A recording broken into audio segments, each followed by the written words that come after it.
জয়পুরহাটে শিক্ষকদের বিরুদ্ধে শিক্ষার্থীদের অমানবিক মারধরের অভিযোগ। জয়পুরহাটের North Bengal model school and cadet একাডেমিয়ে ৩ জন শিক্ষকের বিরুদ্ধে শিক্ষার্থীদের ধারাবাহিক মারধরের অভিযোগ উঠেছে। অভিযুক্তরা হলেন আশিকুর রহমান, এমদাদ হোসেন, আবুল বাশার এবং ওমর ফারুক ওরফে পিকে।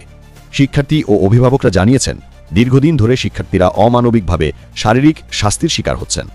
SMTV Media YouTube channel has proudly reached 30,000 subscribers. To expand our journey, we are now looking for content. সর্বশেষ ঘটনায় গত শুক্রবার রাতে শিক্ষার্থীরা গান গাইছিল ও টেলিভিশন দেখছিলেন। সেই সময় 22 জন শিক্ষার্থীকে লাঠি দিয়ে পেটানো হয়। ঘটনার পর শিক্ষকরা পালিয়ে গেলেও প্রতিষ্ঠানটির পরিচালক ও প্রধান শিক্ষক রবিউল ইসলাম ঘটনার সত্যতা স্বীকার করেছেন। তিনি জানিয়েছেন, অভিযুক্তদের বিরুদ্ধে কারণ দর্শানো নোটিশ দেওয়া হয়েছে এবং তদন্তে 3 সদস্যের কমিটি গঠন করা হয়েছে। অভিযোগের ভিত্তিতে উপজেলা নির্বাহী কর্মকর্তার নির্দেশে পুলিশ রবিউল ইসলামকে আটক করে থানায় নিয়ে আসে। পরে মুচলিকা দিয়ে ছেড়ে দেওয়া হয়। এই ছিল সর্বশেষ আপডেট নিয়ে সাথে ছিলাম আমি মোহাম্মদ মারুফ হোসেন।